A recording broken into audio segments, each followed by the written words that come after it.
I asked Bruce, my prayer was to just say something that could have a positive impact in, all of you. I asked Bruce, what should I talk about? My upline SNSD, and he said, Christian, it doesn't matter what you talk about. He said, what matters is what you do when you get back home. And I think that's true for all of us, don't you? I mean, if we go back the same, what's going to change? And our company, people have asked, are you excited? Are you excited?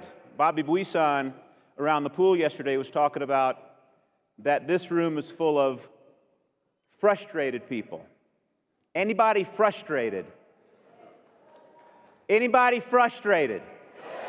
They say frustration is fuel for growth, and that much wisdom is gained through much pain.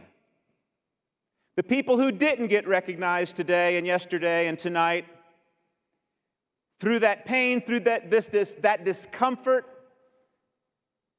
I made $3,000 my first year, $5,000 my second year. My third year full-time in Primerica, I was paid $2,800. Anybody ever been broke?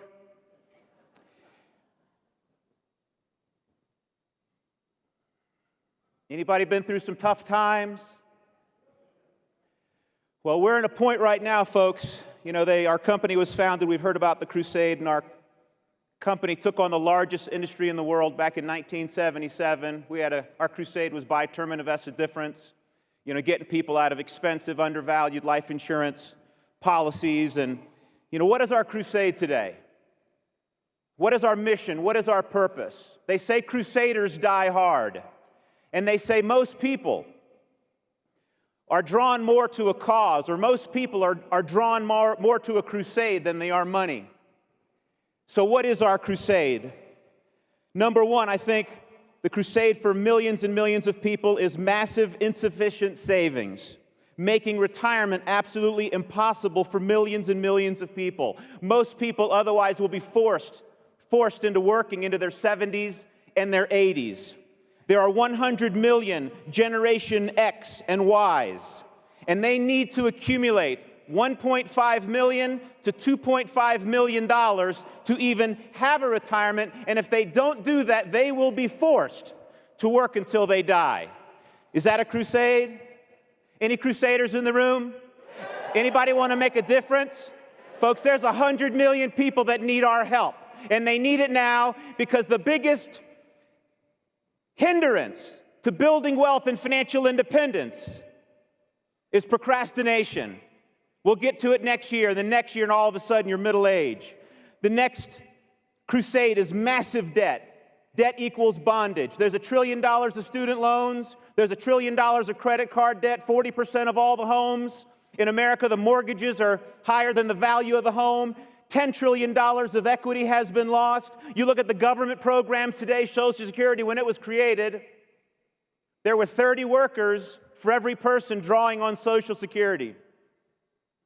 And now we have today 3 workers for every person drawing on Social Security. And if you have 3 people working today, paying in $5,000 or $6,000 a year, and the average baby boomer is retiring on about $20,000 or $21,000 or $22,000 a year, in Social Security income, you see there's a tremendous deficit, and maybe in 10 or 15 years, folks, it's going to be 1 worker for every person retired.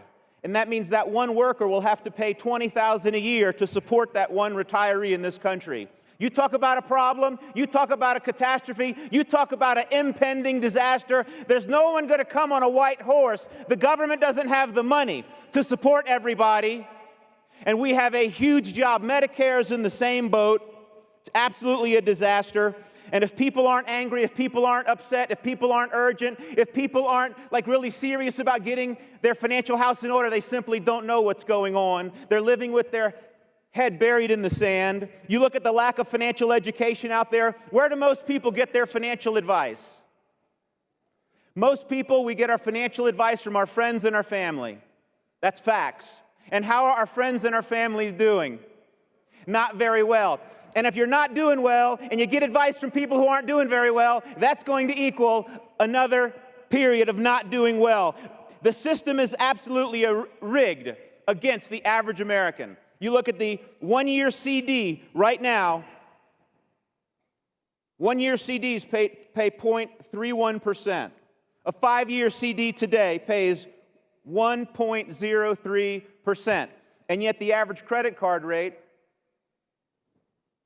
today is 16.89%. Now that doesn't mean anything if you don't know the rule of 72.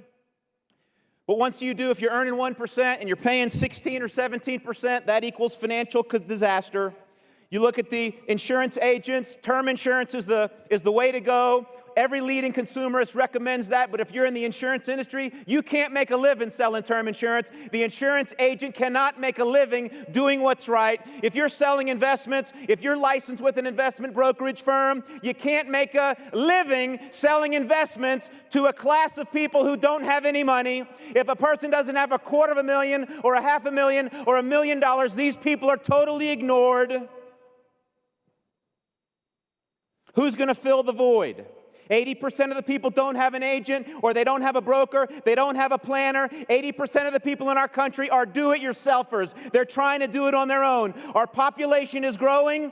In 1988, it was 271 million people. Now it's 344 million people. And at the same time, our population is growing, our industry is shrinking. There were 2,300 companies, life companies, now there's 1,000. At Prudential's peak, they had 24,000 agents. Now they have 2,400. As our company needs to save, as our company needs to build wealth, as our company needs to take control of their personal finances, the world society, our culture says consume. Our culture says spend. Our culture says get a nice home, get nice clothes, have an expensive car, get jewelry and trinkets. Everything is rigged against the American consumer and the Canadian consumer out there to save and do what they need to do. And all businesses want us to do is spend, not save and accumulate. And business is tough. And business is out for profit. And business is not out to make labor rich or wealthy. And the evidence of that, and through our country's history, every 30 years, household income doubled in this country. But in 2000, that stopped. And it has slowed to a rate of every 200 years in America, the household income will now double. Every 200 years. This will be the first generation, folks, in our country's great history that the next generation will be living worse off than the previous standard of living in the previous generation. And all the experts say, what is the solution?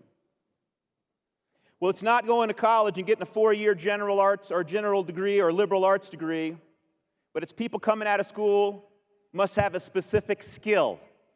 They must be able to go out there in the community and solve people's problems. And personal family finances and money management is a skill. And it's a skill that the vast majority of Americans need to learn how to do. So I think that puts Primerica in a very special position where we are positioned to offer millions and millions of people what they need right now. And if they don't get it together, they're going to work for 40 or 50 or 60 or 70 years and end up financially dependent and sad and wishing they had it to do over again. You look at how our country was founded, and it was founded by pioneers. It was founded by rugged people. It was founded by tough people. It was founded by people who would rather attempt to live in the forests of America than to stand in the breadlines of Europe. And after that period of pioneering and building our cities and towns, there came something called the Industrial Age in the 19th century, where the factories and people got jobs. And then the 20th century is known, if you study history, as the Corporate Age, where people went to work for big companies and white collar and got benefits and all types of things. But if you look at our country's most influential people today, what are they talking about? What do they think the 21st century is all about? And the most influential people in our country are calling the 21st century the entrepreneurial age. Entrepreneurs being defined as those people who start and grow their own business. The influential Americans say that 79% of all people, or that entrepreneurialism will be the defining trend of the 21st century. 78% believe that most Americans will engage in entrepreneurial activities in their lives. 76% of influential Americans believe that entrepreneurialism will increase throughout the world. 90% believe that entrepreneurial is vitally important for this next generation, and 89% foresee that's a big word, entrepreneurialism being important to our global economy. And I believe entrepreneurs, and I believe you, I believe the people in this room, I believe the people in this company are the modern day heroes. And we're going to be wildly admired, and we should be. The top 10 characters, why are we going to be the modern day heroes? When you look at the top 10 characteristics of what an entrepreneur is, not what an employee is, but what an entrepreneur is, the characteristics are these people who recognize and take advantage of opportunity. They're resourceful, they're creative, they're independent thinkers, they're hard workers, they're optimistic, they're innovators, they're risk takers, they're visionaries, and they're leaders. Folks, that's who you are. I don't care where you are in your career, your business, your finances, but you have made a decision to be an entrepreneur. And we are now in an entrepreneurial age. And these people like us, people like you, are vital to solving the crisis that exists today. But our biggest challenge, I think, is sharing our crusade and our opportunity with people who since birth have been programmed to be small, have been programmed to be insignificant, have been programmed to be working class, have been programmed to be labor, have been programmed to be an employee, maybe even a pauper, when each and every one of us have not been created for that. We're created for something much. We've all been created for greatness. We've all been created for abundance. We've all been created to be happy and joyful and live the dream. That's what it's about. We're not born and put on this earth to grovel and just struggle only. And there's greatness in each and every person already, and I believe our job is to help change a culture of people who are thinking small, like employees, having no idea of their potential, and change the culture and to change the thinking of a people. We need to raise up an army of warriors to help restore challenged lives and ruined lives and people who have no hope and opportunity in terms of what they are doing. We know that each generation generally reproduces itself.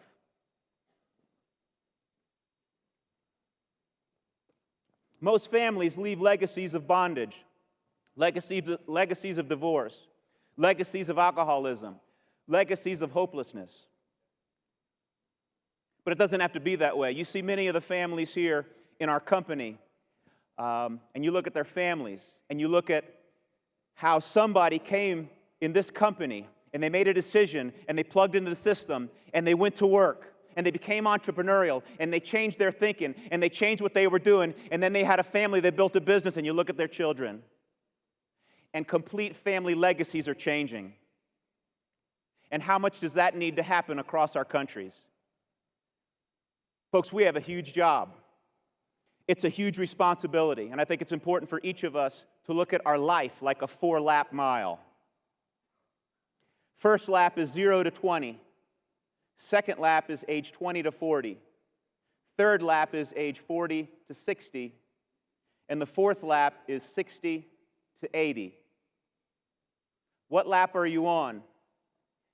I'm going to be 51. I can't even believe it. That means I'm in my 3.5 lap. I got 1.5 lap to go, and then it's bye-bye.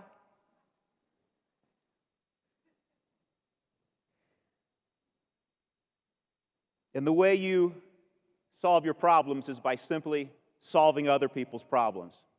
Many people, you come into this company and you don't think you can. I remember myself, for 3 years of struggling in this company, I would come to a fast start school and get all excited. And I knew what I had to do. I knew I had to go and pick up that flipping telephone. But I had something called call reluctance. For 3 or 4 years in this business, I was reluctant to call anyone. But I kept coming to these meetings, and I kept listening to the CDs, I kept reading the books, and an amazing transformation occurred. I think most people are living a life like a little caterpillar. Now, I'm not a good caterpillar, but we're living on the ground, and we're just crawling around.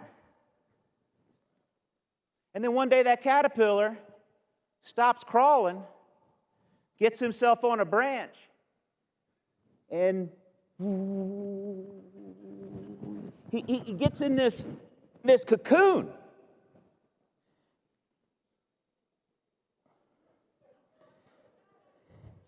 And then something miraculous happens inside that cocoon where he says, I don't want to be here anymore. And he starts, just imagine being in a cocoon, you know what I'm saying? I mean, imagine being this thing in this cocoon all cramped up, tied up, in bondage. Boom, he breaks through. And maybe wins a contest. Boom, gets a promotion. Starts getting paid. And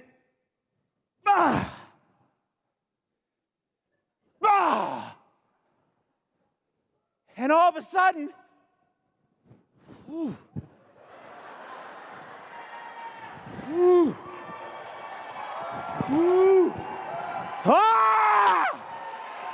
and turns into a butterfly, a beautiful butterfly. And you say,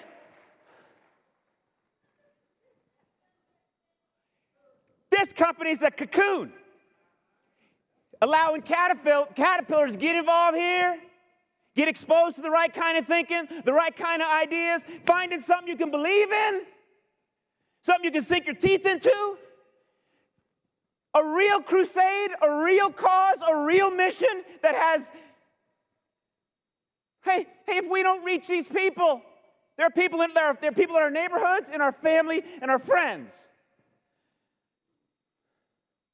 We'll be negatively impacted if we don't get big and do what we know we need to do. We know what we need to do. If you're here, you know exactly. We got to be honest with ourselves. True honesty says, what do I need to change? What do I need to do differently to transform our business, to transform our life, to serve our community? And that's our great challenge. This is a special moment in time. We have some revolutionary changes that just happened, and new leaders are going to emerge. And I believe that new leader is everybody in this room. Everybody in this room, you are here. You're not an accident. You're here for a reason. You're here because you're supposed to be here. You're supposed to win. There's greatness inside of you. There's a vision inside of you. There's a dream inside of you. This company has a moral obligation and a noble purpose. Let's go fulfill that purpose, guys.